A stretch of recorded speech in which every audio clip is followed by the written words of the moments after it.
Hi நண்பன் NB cinema channel NB official. நாங்கள் செந்தில்குமார் தங்கராஜ். காலில் விழுந்து கதறி அழுதாரு தாவேக்காவோட தலைவரான தளபதி விஜய் அவர்கள். நேற்று மீட்டப் நடந்துச்சு கரூரில் பாதிக்கப்பட்ட மக்களை சந்தித்த தளபதி அண்ணன் அவர்களோட. கிட்டத்தட்ட 41 பேர் இறந்துருக்காங்க. அவங்களோட 38 குடும்பங்களில் 39 குடும்பம், ஒரு குடும்பம் மட்டும் மிஸ்ஸிங். அவங்க வரல அப்படின்னு சொல்லிட்டு தான் வந்து நியூஸ் வந்துட்டு இருக்கு. மற்ற எல்லா குடும்பத்திலையும் சேஃபாக அழைச்சிட்டு வந்து அவங்களுக்கு எல்லாமே பண்ணி கொடுத்தாங்க. அப்புறம் அவங்க உள்ளே போனதையும் 8 மணி நேரம் மீட்டிங் நடந்ததையும் ரிட்டன் அவங்க வந்ததையும் மட்டும்தான் நம்மளால் பார்க்க முடிஞ்சு. ஒளிஞ்சு நம்மளால் உள்ளே என்ன நடந்துச்சுங்கிறத தெளிவாக கேட்க முடியல.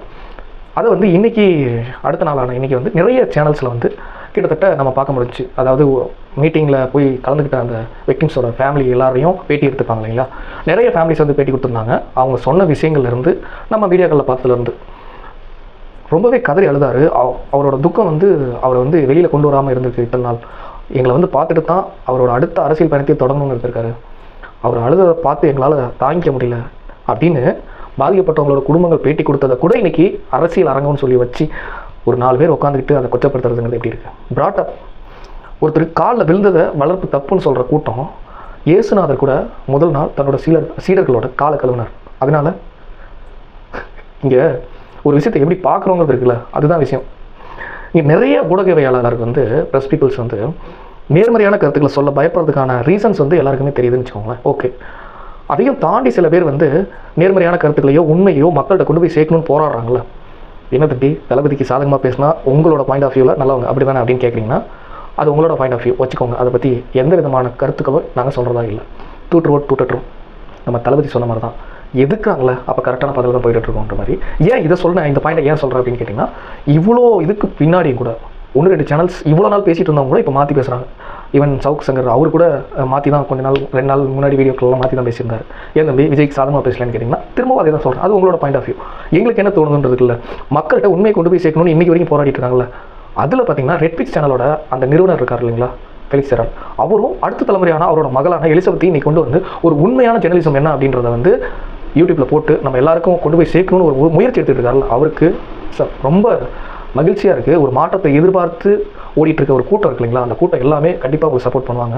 நாளைக்கு ஒரு மாற்றம் நிகழும் போது, அண்ணன் ஒரு தமிழகத்தோட ஒரு முதல்வராக இருக்கும்போது, இதெல்லாம் நடக்கும்போது நீங்களுமே ஒரு பெரிய ஜேர்னலிசமாக இருப்பீங்க. உங்கள் சேனல் ஒரு பிராண்டாக இருக்கும். உங்களை பார்த்து நிறைய சேனல்ஸ் வந்து நேர்மறையான உண்மையான செய்திகளை பரப்புறதுங்கிறத விட தெளிவுபடுத்துறதுக்கு நிறைய பேர் தயாராக ஆப்பாங்க. அதுக்கு நீங்கள் ஒரு எக்ஸாம்பிளாக இருப்பீங்க. ஈவன் அந்த விஷயத்தை பற்றி ரொம்ப போல்டாக பேசின ஆளுங்களில் வந்து நேற்று பேட்டி கொடுத்தாங்க, தொடர்ந்து பேட்டி கொடுத்துருக்காங்க. ரங்கராஜ் பாண்டே அவரு கூட நிறைய போல்டான விஷயங்களை பேசுகிறத நம்ம கண்கூடாக பார்க்குறோம்.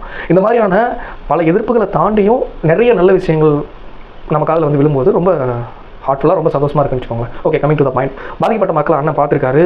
இனிமேல் ஈவன் அவங்க கூடயே தான் பயணம் பண்ண போகிறேன்னு சொல்லியிருக்காரு. அப்புறம் அங்கே நடந்த விஷயங்கள் எல்லாமே இதுதான் நடந்திருக்கு அப்படின்றது வந்து அவங்க சொன்னதை வச்சு நம்ம சொல்கிறோம். அடுத்த அரசியல் நகர்வு என்ன தம்பி உங்களோட தாவேக்கா தலைவரோட அண்ணன் விஜயோட அடுத்த நகர்வு அப்படின்னு கேட்குறவங்களுக்கு அது இன்றைக்கே போட்டார்.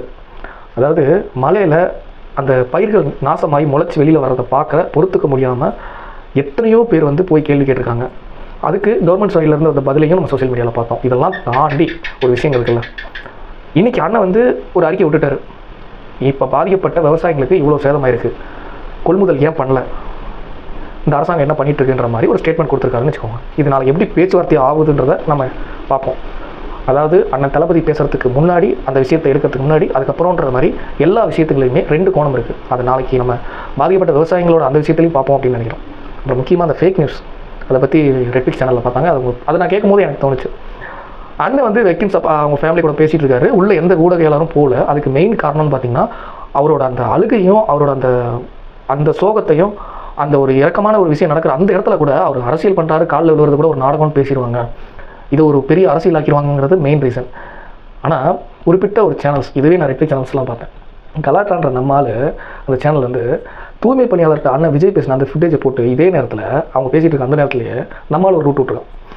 என்னென்ன பாருங்கள், இப்படிலாம் பேசிகிட்டு இருக்காரு, பொன்னாடெல்லாம் போத்துறாரு, சிரித்து பேசிகிட்டு இருக்காரு அப்படின்ற மாதிரி. இதெல்லாம் என்ன ஜேர்னலிசம்னு தெரில, இதை மக்கள் எப்படி பார்க்குறாங்கன்னு தெரில. இது எதுவுமே தொடராதுங்கிறது மட்டும் உண்மை என்றைக்குமே ரொம்ப நாள் வந்து பூட்டிலாம் வச்சுட்டு இருக்க முடியாது அப்படின்றது தான் உண்மை. இனிமேட் அடுத்த நகர்வு நேற்று நான் வீடியோவில் சொன்ன மாதிரி தான் TVK 2.0 அண்ணன் தளபதியோட அடுத்த வருகை வந்து ரொம்ப லவுடாக தான் இருக்கும். ஒரு விஷயத்தை தொடர்றதுக்கு முன்னாடி எவ்வளோ வேணாலும் வச்சுக்கலாம். நம்ம என்ன விஷயத்தை தொடரோங்கிறது இருக்குல்ல, அரசியல்லாம் என்னென்னு அவங்க காட்டிட்டாங்க. ஒரு நல்ல அரசியல்வாதி எப்படி இருப்பாங்கிறத அண்ணன் வரும் விஷயங்களில் வரும் நாட்களில் வந்து அதை கண்டிப்பாக தெளிவாக தமிழக மக்களுக்கு புரிய வச்சு வழிநடத்தி ஒரு நல்ல அரசாங்கத்தை உருவாக்குவாங்க அப்படின்ற அந்த நம்பிக்கையில் அவர் பின்னாடி இருக்க லட்ச கூட்ட தொண்டர்கள், ரசிகர்கள், அந்த படையில் மாற்றத்தை எதிர்பார்க்குற ஒரு ஆளில் நானும் ஒருத்தர் அப்படின்றது வந்து எனக்கு ரொம்ப சந்தோஷமாக இருக்குது. என்றைக்குமே நான் எல்லா வீடியோலும் சொல்கிறேன் தான்.